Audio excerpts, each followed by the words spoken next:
자, 크리스마스로 세상이 무척 혼란스러워요. 그죠? 필리핀은 유독 크리스마스가 유독 더 혼란스러운 것 같아요. 그러니까 이제 여름 크리스마스를 경험해보지 못하신 분들은 여기 방문하셔서 크리스마스 트리 보고 뭔가 이상한데 되게 화려하다. 크리스마스 분위기를 내는데 더우니까 이상하대요. 필리핀은 더욱이 천주교 영향권으로 인해서 크리스마스를 성대하게 치르는 국가 중 하나예요. 우리가 잘 알다시피 예수님께서 12월 25일에 태어나지 않았던 건 우리 정오 정도만 돼도 다 알아요. 성경을 조금만 읽어보면 목자들이 양을 칠 때 태어나셨는데 그 목자들이 양을 칠 때 날씨가 추운 날씨가 아니었기 때문에 9월 말에서 10월 중순쯤으로 그렇게 예수님의 탄생에 대해서 그 시기를 우리가 이렇게 시기를 봅니다. 근데 이렇게 세상을 둘러보면 예수님의 탄생, 성탄, 메리 크리스마스를 외치면서 예수님에 대해서는 관심이 없고 그냥 그저 세상 문화, 행사로 난리 아닌 난리를 치르는 것 같아요. 연말이라면 더 그런 것 같아요. 어디 쇼핑몰, 어디 슈퍼, 여기서 보이는 저 랜더스 마키만 봐도 벌써 차가 꽉 찼어요. 우리가 크리스마스를 기성 교회들처럼 예수님이 탄생하셨어요, 막 크리스마스 막 이렇게 좀 과하게 우리가 보내진 않지만 이 시기를 통해서 우리가 분명히 해야 되는 것은 이 땅에 오신 예수님에 대해서 우리가 조금 더 깊이 묵상해야 되고 왜 오셨는지, 오셔서 무엇을 하셨는지 깊이 묵상해야 됩니다. 우리의 그런 신앙에 있어서 어찌 보면 가장 중요한 것은 예수님의 탄생, 성탄, 솔직히 그건 아니에요. 우리 신앙에 있어서 가장 중요한 부분은 다시 오실 예수님이에요. 앞으로 있을 우리 앞의 사건이 어쩌면 우리가 가장 중요한 우리 신앙의 여정이기도 해요. 하지만 우리가 하나님의 은혜를 생각할 때 예수님께서 이 땅에 오셨다라는 것은 이루 말할 수 없는 은혜의 사건인 것이에요. 가장 높은 곳에 하나님의 왕자에 계신 분이 가장 낮은 곳에 오셨어요. 천하지천한 이 육신을 입고 이 땅에 그런 아기로 신생아로 태어나신 사건, 인류 역사에 어쩌면 가장 위대한 사건 중 하나예요. 근데 우리가 이 오늘 말씀을 나누기 전에 이 위대한 역사의 사건을 들여다보면 하나님께서는 이 예수님의 탄생 사건 가운데서도 하나님께서 사용하신 인물들이 있었다는 것이죠. 대표적인 인물은 어찌 보면 우리가 소위 예수님의 아버지, 어머니로 아는 요셉과 마리아. 이 요셉과 마리아가 믿음으로 반응하여서 예수님의 탄생이라는 위대한 사건의 그 일을 이룬 사람들이에요. 오늘은 요셉에 대해서 나눠보려고 합니다. 우리가 잘 아시다시피 요셉은 의학적으로 피지컬리 예수님의 아버지는 아니에요. 왜? 요셉의 씨로 예수님이 태어난 것이 아니라 성령으로 잉태한 것이 예수님이셨기 때문에 요셉은 의학적으로 아버지가 아니에요. 그러나 성경 기록에서는 요셉에 대해서 이 예수님의 그 왕의 혈통으로 이어지게끔 기록되어 있어요. 이렇게 오늘 1장 16절 앞에 보면 야곱은 마리아의 남편 요셉을 낳았는데 마리아에게서 그리스도라는 예수님이 태어나시니라. 아버지가 아닌데 아버지로 기록된 요셉. 하나님께서 예수님을 이 땅에 보내시고 태어나게 하시는데 그 위대한 사건에 그만큼 그 아버지란 역할로서 쓰임받은 요셉이라는 인물이 있었다는 것이에요. 그리고 오늘 성경은 요셉에 대해서 a just man이라고 그래요. 의로운 사람. 오늘 영어 공부 좀 해야 됩니다. a just man. 의로운 사람이라 칭합니다. 예수님께서 이 땅에 태어나시고 아기로서 자라나는 그 일련의 사건 가운데 들여지는 사람이, 헌신한 사람이 요셉이에요. 그런 요셉을 성경에서 의로운 사람. 그때 그녀의 남편 요셉은 의로운 사람이므로 a just man. 우리가 킹제임스 성경에서는 17세기 영어예요. 영어의 단어의 의미도 중세시대에서 현대시 영어로 넘어오면서 언어의 의미가 사언어가 되는 부분들이 되게 많아요. just라는 의미는 17세기 때 거의 대부분 의로운, 완벽한, 아주 그냥 그 윤리적인 그런 의미의 단어가 just예요. 그러나 현대로 넘어오면서 좀 많이 변하긴 했어요. 근데 영어로 이게 a just man, 의로운 사람 이렇게 해도 의로운 사람이라는 이 뜻이 just man이라는 이 성경 표현을 표현하기는 한국어에 한계가 있어요. a just man. 그러니까 우리 삶이 하나님의 마음에 그분의 눈에 합당히 드러나는 사람. 그런 삶을 사는 사람. 그게 어찌 보면 성경에서 말하는 just man이에요. 우리가 성경을 이렇게 뭐 영어로 읽으시면 좋겠지만 영어로 못 읽으시면 성경 읽으면은 이렇게 의로운 사람이라는 단어가 2번 나와요. 케이스가 용례가 2종류예요. A just man 그리고 the just. 이걸 나눠서 볼 수 있어야 돼요. The just는 어찌 보면 신분적인 용어예요. 의인은 믿음으로 살리라. 그런 단어 할 때 the just, live by faith. the just. 그것은 신분이에요. 우리가 구원받은 성도로 이미 끝난 것을 이야기하는 것이에요. the just. 근데 a just man은 우리가 지금 진행형이에요. 살아가는 것을 얘기하는 거예요. 요셉은 그러니까 하나님의 눈에 합한 그런 사람으로 그런 삶을 살아가던 사람이었던 것이에요. 그냥 성경적으로 이 유대인 문화에서 율법을 잘 준수하는 그런 사람 정도가 아닌 것이에요. 하나님의 마음에 합하고 하나님의 눈에 정말 내가 이 사람 사용해야 돼. 그렇게 눈에 들었던 사람이 요셉이라는 것이에요. 근데 이 단어를 읽을 때 사람들이 많이 그냥 의로운 사람 그러고 율법 잘 지킨 것으로 오해해요. 성경에 그렇게 좀 오역이 됐어요. 현대역본에서 보시면은 because Joseph, her husband was faithful to the law. 마리아의 남편 요셉은 율법에 신실했어. 율법을 잘 지켰어. 현대역본에서 이렇게 기록해요. 요셉은 율법을 잘 지키는 의로운 사람. 율법을 잘 지킨다는 거. 그거 때로는 되게 위험한 겁니다. 이따가 좀 설명을 더 구체적으로 하겠지만 율법을 잘 지키면 마리아는 바로 죽였어야 돼요. 근데 요셉은 율법이 아니라 정말 그 법을 지키는 것을 넘어서서 하나님의 마음에 합한 하나님의 눈에 들어온 그런 의로운 사람이었어요. 뭐 이 단어의 의미가 점점 변해왔어요. 우리가 이 just란 단어의 의미를 분명히 해야 돼요. 우리가 그 17세기 영어 이 just의 표현으로 하면 he is a just player 그러면 어떨까요? He is a just player. 우리가 농구 경기를 할 때 예를 들면 우리가 농구를 좋아하니까 저만 좋아하나요? He is a just player 그러면 뭘까요?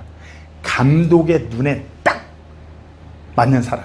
감독이 원하는 대로 게임을 풀어가는 선수를 He is a just player라고 그래요. 근데 이제 18세기쯤 오면서 영어가 바뀔 때 이렇게 표현이 돼요. He is just great player. 그는 틀림없이 훌륭한 선수다. 이게 18세기쯤 just의 의미가 변형될 때 그렇게 많이 쓰였어요. He is just great player. 그는 틀림없이 분명히 훌륭한 선수다. 이 현대 영어에서는 이제 그렇게 쓰이지 않죠. He just good player. 그는 그냥 좋은 선수야. He just good player. 그냥 그런 단지, 확정 이런 의미로 현대에서 많이 쓰인 것이에요. 제가 왜 이 just의 의미를 자꾸 그러냐면 우리가 성경 기록을 읽을 때 그냥 의로운 사람 아니면 영어로 adjustment 이러고 넘어가니까 그냥 율법 잘 지킨 되게 가벼운 그냥 하나님께서 육신의 그냥 이 혈통 가운데서 아버지로 갖다 앉혀놓은 사람을 요셉 이 정도로 착각을 해요. 우리가 하나님의 말씀을 대하면은 예수님의 그 탄생에 있어서 얼마나 이 요셉이라는 인물이 삶을 들여서 헌신했는지를 들여보고 그분의 그 탄생이 얼마나 고귀하고 많은 사람들의 헌신으로 이루어진 사건인지를 확실히 알아야 돼요. 많은 사람이면 두 사람이죠. 자, 그래서 다시 보시면은 그때 그녀의 남편 요셉은 의로운 사람이므로, 의로운 사람. 율법에 신실한 그런 사람 말고, 율법에 신실한 사람들은 바리새인 서기관들이 그런 율법을 통해서 위선적인 삶을 살아갔던 사람들이 율법에 신실한 사람이에요. 요셉은 의로운 사람이에요. 하나님 눈에 합한 사람, 하나님 마음에 합한 사람, 하나님 눈에 의로운 사람으로 칭하여 받을 수 있는 그 사람. 오늘 이 의로운 사람에 대해서 나눠보려고 합니다. 이 의로운 사람은 첫 번째로 긍휼히 여기는 사람이에요. 이제 오늘 본문을 이렇게 하나하나 살펴보려고 합니다. 18절부터 다시 보시면, 한편 예수 그리스도의 태어나심은 이러하니라. 그분의 어머니 마리아가 요셉과 정혼하였을 때 그들이 함께하기 전에 그녀가 성령님으로 말미암아 아이를 뵌 것이 드러나네. 자, 율법대로라면 죽여야죠. 그리고 한번 이 상황을 한번 그려보세요. 제가 이렇게 저희 아내랑 약혼한 거예요. 약혼. 정혼했으니까 이제 결혼하기로 약속을 했어요. 근데 갑자기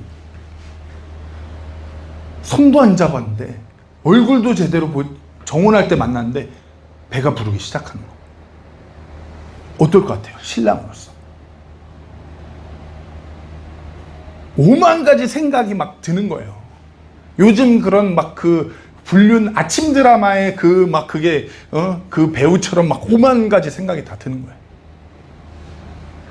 분노하고, 아내뿐만 아니라 그 누군가 동침했을 그 남자를 떠올리면 막 분노하고, 그러면서 이제 율법대로 법대로 갔길 생각하겠죠.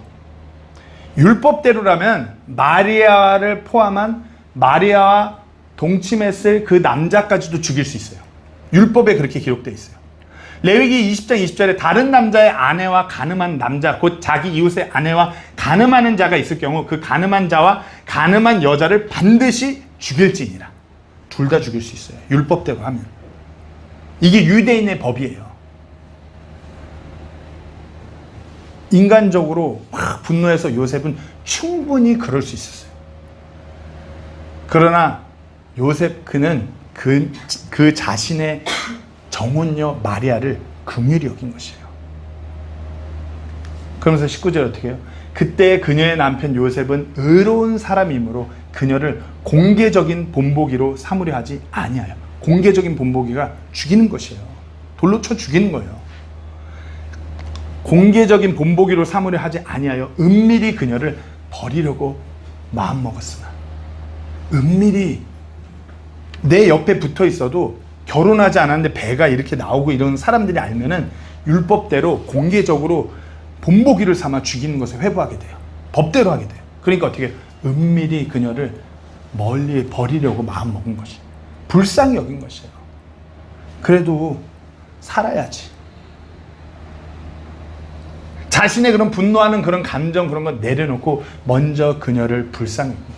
결혼도 하지도 않았는데 배가 불러오고 있으면 분명히 다른 유대인들의 눈에 띄면 죽을 수밖에 없는데 이러면 안 되잖아. 불쌍히 여기는 것이. 우리가 율법에 대해서 많이 오해하는 게, 성경을 바르게 나눠봐야 돼요.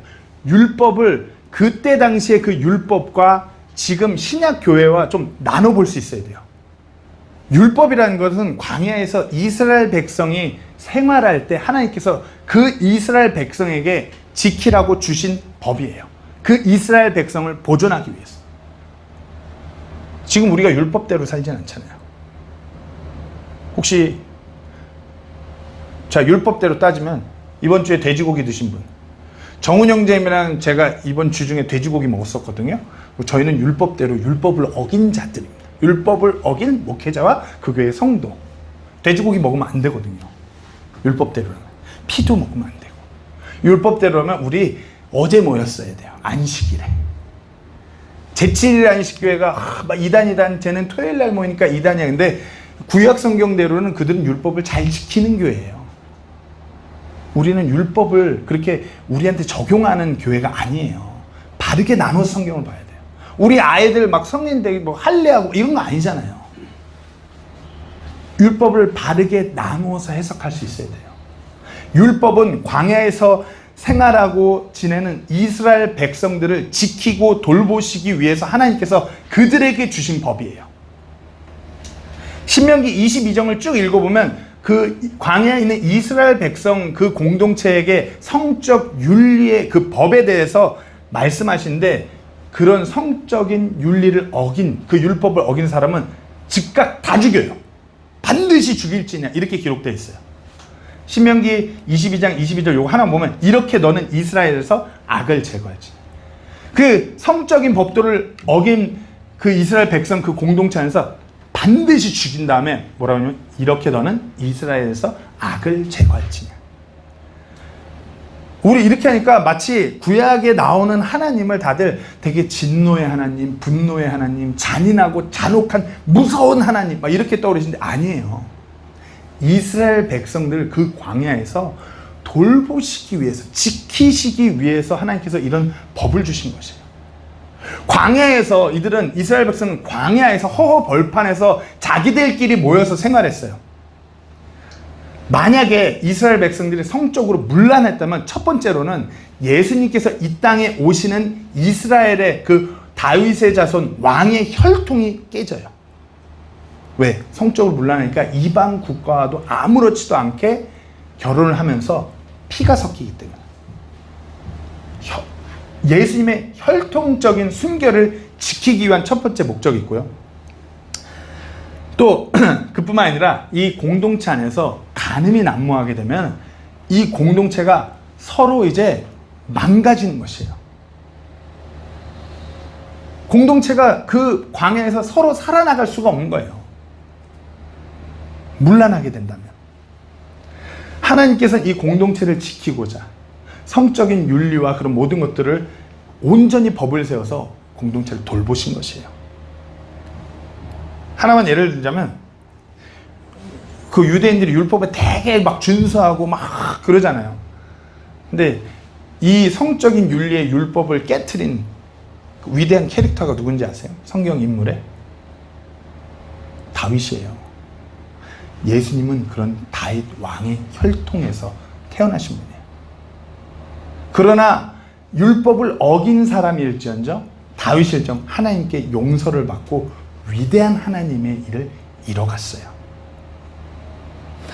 즉 하나님의 율법은 단순히 그 법을 지키는 데 있는 것이 아니라 그 율법을 통해서 하나님의 그 뜻을, 그 마음을 알아야 되는 것이에요. 요셉은 그걸 알았어요. 요셉은 그 하나님의 뜻, 그 마음, 그것을 알고 그렇게 행동하는 그런 의로운 사람, 긍휼히 다른 이를 불쌍히 여기는 그와 같은 의로운 사람이 바로 요셉이었던 것이에요. 율법을 잘 읽어보면 그 율법 안에서 꼭 보호되는 무리들이 있어요. 사회적인 약자, 과부, 고아, 나그네, 가난한 자. 율법을 통해서 하나님께서는 법을 통해서 광야에서 가장 소외받을 수 없는 사회적인 약자를 늘 불쌍히 여기는 하나님이었어요. 요셉의 시대의 유대인들은 그 율법을 철저하게 읽고 읽으면서 사회적인 약자들을 착취하는 그때 당시의 종교인들이 유대인들이었어요. 바리새인 서기관들이 그와 같았어요. 그러나 요셉은 그런 하나님의 구약의 말씀들을 읽고 묵상하면서 율법을 지킨 것을 넘어서서 하나님 아버지의 그 마음을 헤아리는 사람, 불쌍히 여긴 사람, 요셉이었어요.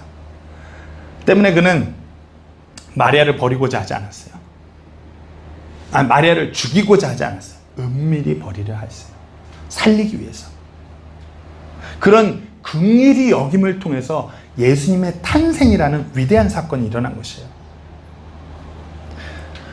인류의 역사 가운데서, 특별히 이 교회의 역사 가운데서 하나님의 위대한 사건들은 긍휼히 여기는 그 의로운 사람을 통해서 일어납니다.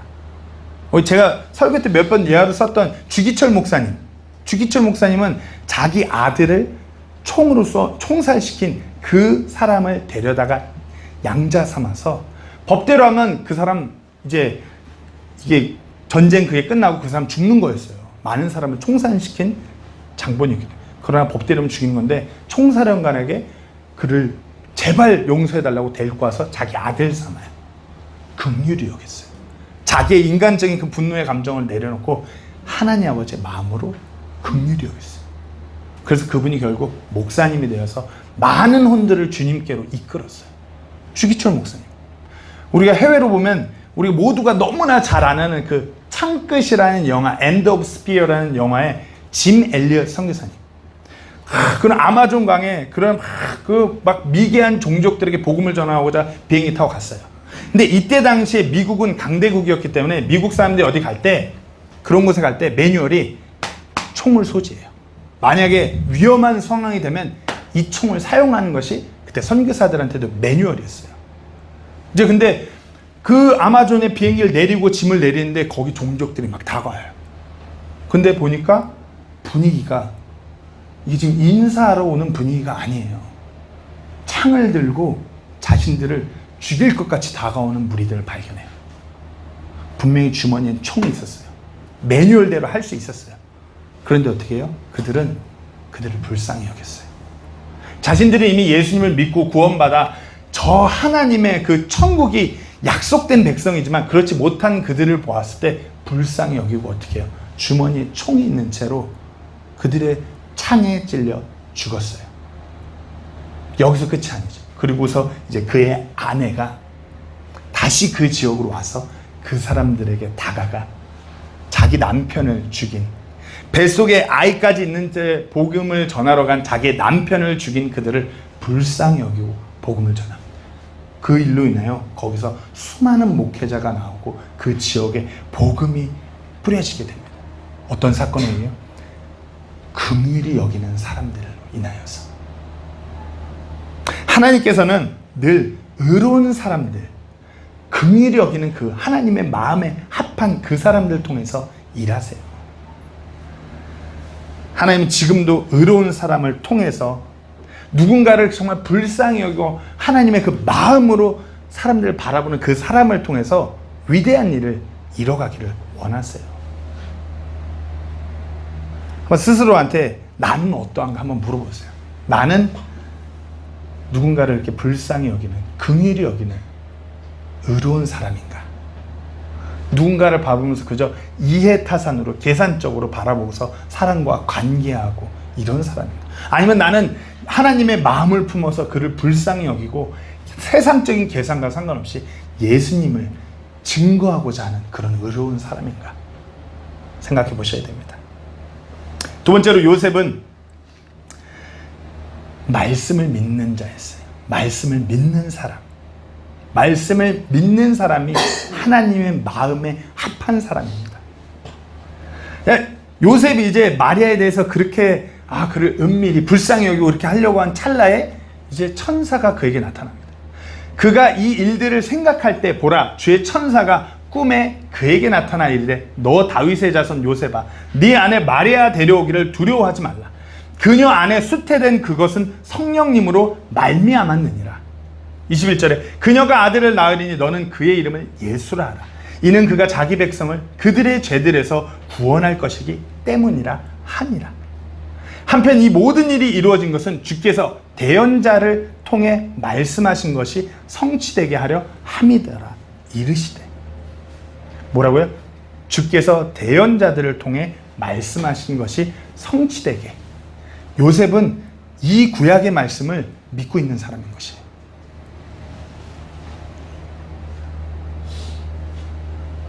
그러니까 어떻게 보라, 처녀가 아이를 베어 아들을 낳을 것이요 그들이 그의 이름을 임마누엘이라 하리라 하셨으니 이것을 번역하면 우리와 함께 계시는 하나님이라.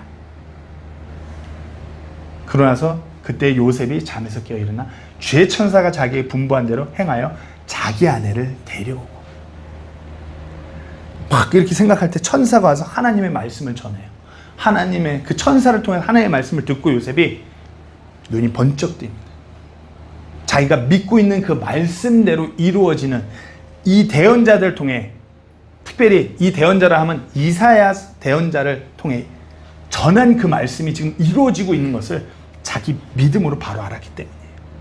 매일의 삶 가운데서 하나님의 말씀을 묵상하고 있던 요셉은 그 예언, 이전 과거에 예언됐던 그 대언의 말씀을 듣자마자 바로 안 것이에요. 이사야서 7장 14절 말씀에 그러므로 주께서 친히 한 표적을 너에게 주시리니 보라 처녀가 수태하여 아들을 낳고 그의 이름을 임마누엘이라 하리라. 요셉은 하나님의 말씀을 굳게 믿는 자였어요. 천사가 나타나 딱 전하니까 이것은 마리아가 누군가와 동침한 것이 아니라 성령으로 잉태돼요. 앞으로 우리에게 오실 그 메시아를, 그 임마누엘의 하나님을 하나님께서 보내신 것이구나. 그 기쁜 소식에 자신의 삶을 들여서 반응한 요셉이에요. 왜요? 하나님의 말씀을 믿고 있기 때문에. 믿음은 어디서 오는 거죠? 들음에서 오는 것이고, 들음은 하나님의 말씀에서 오는 것이에요. 매주 설교를 들어도 감흥이 없고 믿어지지도 않고 그냥 어떤 성경적 지식 쌓기가 되고 막 그런 식으로밖에 주일 설교 아니면 매일 삶 가운데서 막 유튜브로 듣는 설교가 거기까지밖에 안 된다면 스스로한테 한번 물어보셔야 돼요. 내가 얼마나 하나님의 말씀을 가까이 하고 있는가. 믿음은 들음에서 오고 들음은 하나님의 말씀에서 오는데 내가 그 하나님의 말씀을 얼마나 가까이 하는가. 참 이게 아마 지금 전 세계 모든 현대 크리스찬들에게 찔림이 되는 질문일 거예요. 하루에 핸드폰은 얼마나 껐다 켰다 하세요? 하루에 핸드폰 얼마나 껐다 켰다 하세요? 셀 수 없이 할걸요? 제가 약간 그 ADHD 기질이 강합니다. 주의력 결핍, 과잉 행동장애가 있는 사람입니다. 저는 이렇게 운전할 때 막 주변을 다 보고 핸드폰 막 체크하고 막 운전하면서 핸드폰 껐다 켰다가 막 계속돼요. 메시지 오면 읽으면서 운전했다가 막 그러면 안 되는데 폰은 수도 없이 껐다 켜요. 근데 우리 한번 스스로한테 저한테 대답 안 하셔도 돼요. 솔직하게 물어보세요. 거기에 비례해서 이거는 얼마나 펴보시나? 거기에 비례해서 이 하나님의 말씀에 대해서 얼마나 펴보시나? 조심스럽게 묻습니다. 어떻게 하루에 한 번은 성경 말씀을 펴서 읽으시나요? 하루에 한 번은 하나님의 말씀을 묵상하고 내가 이렇게 살아야겠다 그런 결단 내리시나요? 하루에 한 번이라도. 성경책 피고 기도로 하나님의 말씀을 대하고자 했던 때가 언젠가요? 의로운 사람은 하나님의 말씀을 주야로 묵상하며 그 말씀을 믿고 그렇게 행동하는 사람이에요. 매일 하나님의 말씀을 내가 가까이 할 때 성령님께서 그 말씀을 통하여서 내 삶 가운데서 일하시는 것이에요. 무슨 성령님의 일하심이 무슨 성령의 불을 받아라 병이고 아니요. 성령님의 일하심은 하나님의 말씀을 우리 마음 가운데서 일하게끔 운행하시는 분이 성령님의 가장 주된 사역입니다. 하나님의 말씀을 듣긴 하는데 삶에 아무런 감흥도 없고 은혜가 느껴지지 않는다면 그냥 매일의 삶 가운데 그냥 세상 일에 이리 치이고 저리 치여서 그렇게 살아가고 있다라면 그 원인은 스스로가 내가 지금 의로운 사람이 되기를 거부하고 계시는 거야. 하나님의 말씀을 멀리하고 그냥 세상 일만 바라보며 살아가시기 때문이에요. 말씀을 믿지 않기 때문에 그렇습니다. 성경 말씀은 분명히 전합니다. 예수님께서 믿음이 있는 그 믿음의 능력에 대해서 분명하게 말씀하셨습니다. 마태복음 17장 20절에 예수님께서 그들에게 이르시되 너희가 믿지 아니하기 때문이냐 진실로 내가 너희에게 이르노니 너희에게 만일 겨자씨 하나일 만한 한 믿음이 있다면 너희가 이 산에게 말하길 여기서 저 너머로 옮겨가라 하더라도 그것이 옮겨갈 것이요 또 너희에게 불가능한 것이 아무것도 없으리라.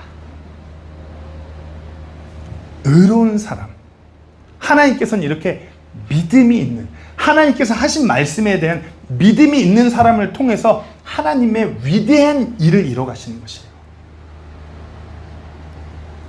우리가 그렇게 하나님의 말씀을 믿어야 됩니다. 왜 우리 가운데 하나님의 위대한 일이 일어나지 않냐고요? 하나님의 말씀을 불신하기 때문이에요. 의로운 사람은 긍휼히 여기는 사람, 하나님의 말씀을 믿는 사람, 그리고 온전히 걸어가는 사람입니다. 온전히 걸어가는 사람이 의로운 사람입니다. 성경에서는 의로운 사람에 대해서 꼭 이렇게 붙어서 얘기할 때가 많아요. 의로운 사람이 걸어갔다고, 하나님과 함께 걸어갔다고, 이렇게 기록된 경우가 많아요. 현대역본들에서는 그 성경에서 분명히 walk이라고 되는 것을 live로 바꿔요. 살아갔다, 살았다, 이렇게 바꿨는데 성경적인 분명한 표현은 걸어간 것이에요. 왜 그럴까요? 우리 주중에 공부하신 분들 왜 그렇죠? 왜 걷는다고 그랬죠? 걸음마다 우리는, 제가 여기서 이 선풍기를 향해 갈 때도 걸었고, 한 발짝 한 발짝 한 발짝을 매 순간순간 선택해요. 매 순간순간 결단해요. 의로운 사람이 온전히 걸어간다는 것은 삶의 매 순간순간에서 하나님의 뜻대로 한 걸음 한 걸음 걸어가는 사람인 것이에요. 요셉은 그런 사람이었어요. 요셉 이전에 뭐 에녹도 그렇고 하나님과 함께 걸었고, 제 영어 이름이 노아잖아요. 여러 성경 구절을 늘려다가 시간이 오래 걸릴 것 같아서 한 구절, 제 이름, 영어 이름이 있는 노아에 대한 성경 구절 하나 넣었어요. 창세기 6장 9절에 노아는 자기 세대 사람들 가운데서 의인이며, 뭐라고요? Noah was a just man. 노아는 자기 세대 사람들 가운데서 의인, 하나님의 눈에 합한 사람, 하나님 뜻대로 그렇게 살아가는 그 사람, 노아가 그런 사람이었어요. 근데 어떻게 해요? 의인이며 완전하였고, 노아는 하나님과 함께 걸었으며. 노아 walk with God. 노아는 그 삶의 그 순간을 그렇게 걸어간 사람이었어요. 하나님의 뜻대로. 매 순간순간 하나님의 뜻이, 지금 이 상황에서 내가 이렇게 나아가야 하는 방향 가운데서 하나님의 방향이 어디인지를 묵상하고 기도하고 걸어가는 사람, 노아였어요. 요셉도 그와 같았다는 것이에요. 이제 다시 오늘 본문으로 넘어와서, 이제 마리아를 막 그렇게 하고 나서 천사한테 그 메시지를 듣고, 그때 요셉이 잠에서 깨어 일어나 주의 천사가 자기에게 분부한 대로 행하여 자기 아내를 데려오고, 은밀히 버리려고 했던, 쥐도 새도 모르게 어디로 보내려고 했던 그 아내를 다시 데려옵니다. 엄청난 리스크가 있을 수 있어요. 이제 배 나온 마리아를 봤을 때 사람들의 반응이 어떠할지 엄청난 리스크가 있을 수 있어요. 그러나 그는 온전히 걸어갔어요.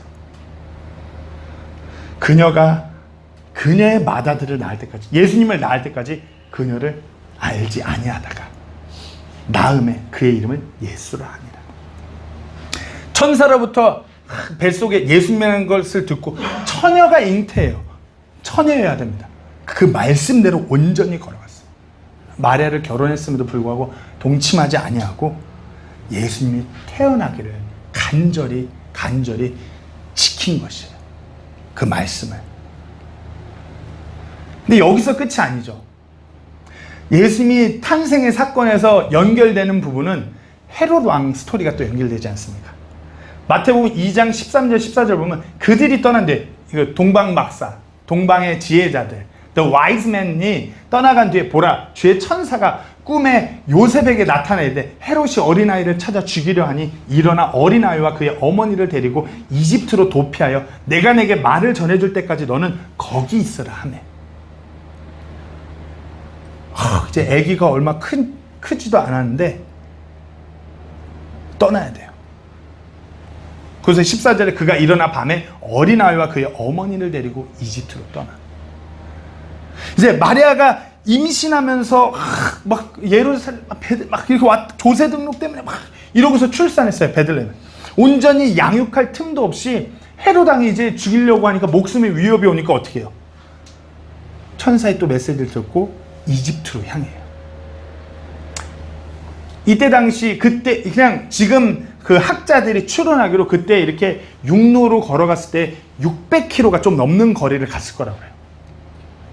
뭐 낙타에 마리아와 아기를 태우고 요셉이 낙타를 이렇게 인도하는 형식으로 걸어갔겠죠. 상상이 되시나요? 600km를 신생아를 안고서 낙타에 싣고 이렇게 요셉이 그렇게 간 거예요.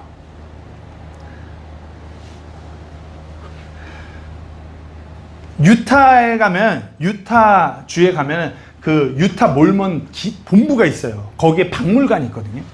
그러면 그들이 그 동부에서 그 나름 자기들의 스토리예요. 동부에서 그런 그 교회들의 핍박으로 인해서 중부까지 수레를 끌고 이동해와요. 그러면서 어떻게, 그 스토리가 뭐냐면 그게 일부 다처제의 그들의 변호예요. 중부에서 수레를 끌고 가족들을 데리고 이동하다 보니까 수레 끌고 그 이동하다가 남자가 거의 다 죽었대요.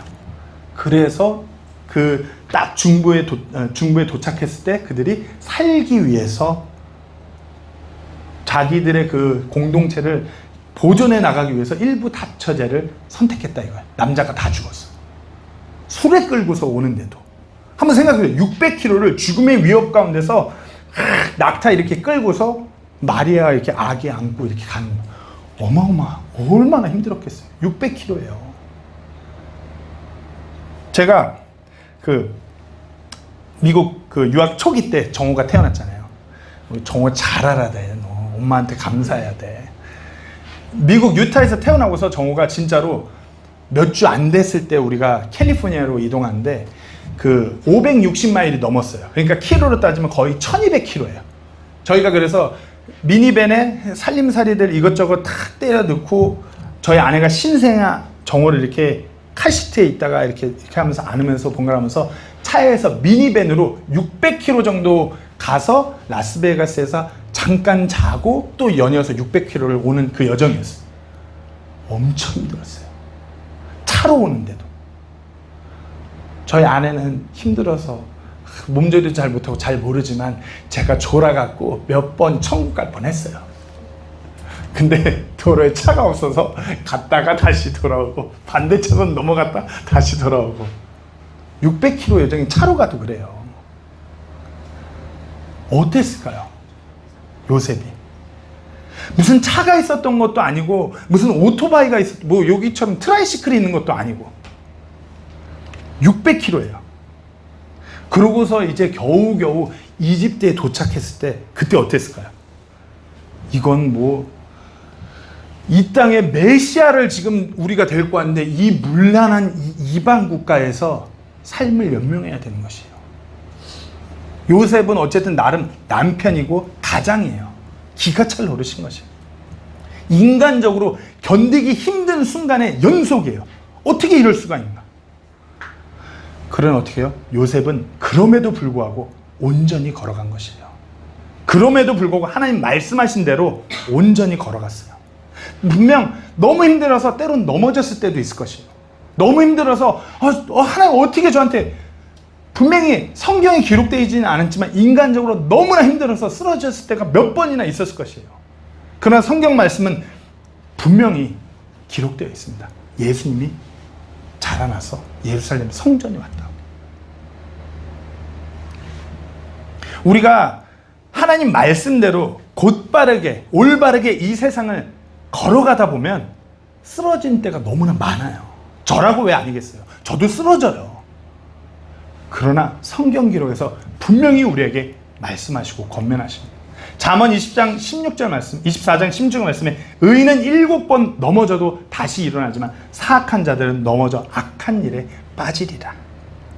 의로운 사람은, 여기서도 a just man입니다. 의인은, a just man은 하나님의 눈에 합하고 누군가를 긍휼히 여기고 정말 말씀을 믿고 그렇게 믿음으로 굳건히 걸어가는 그 사람은 때로는 아무리 그렇다 해도 이 세상에서 넘어져요. 막 연속해서 7번 막 넘어져요. 그래도 어떻게 해요? 일어난대요. 일어난대요.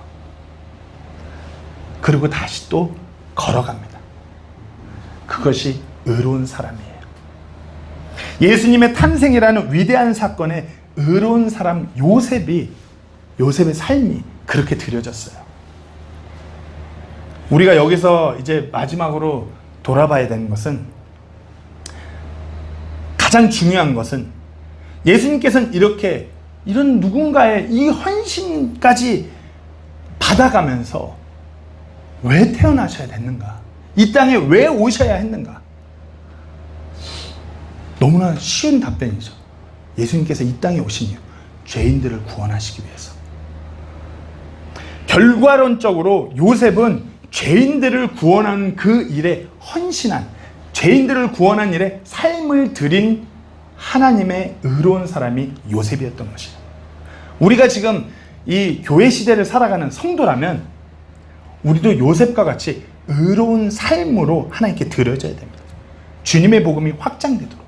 복음을 모르는 사람들이 있다면 그들을 불쌍히 여겨야 되고, 하나님 말씀대로 우리가 굳게 믿고 올바르게 삶의 한 걸음 한 걸음을 걸어가셔야 돼요. 그럴 때 하나님께서 우리 삶 가운데서 우리를 통하여서 하나님의 위대한 일들을 이뤄가시는 것이에요. 다시 그 저스트 영어 이야기하고 마치려고 합니다. 원래 제가 이게 영어로 언어 유희를 막 준비해왔거든요. 반응이 없을까봐. 우리가 더 저스트, 의롭다 칭함을 받은, 칭의를 입은, 칭함을 받은 의인들이에요. 그러면 우리가 지금 그런 신분을 가진 하나님의 백성이라면 지금 이 시점에 just a man, 그냥 그저 그런 사람으로 살아가시겠어요? 아니면 a just man, 의로운 사람으로 살아가시겠어요?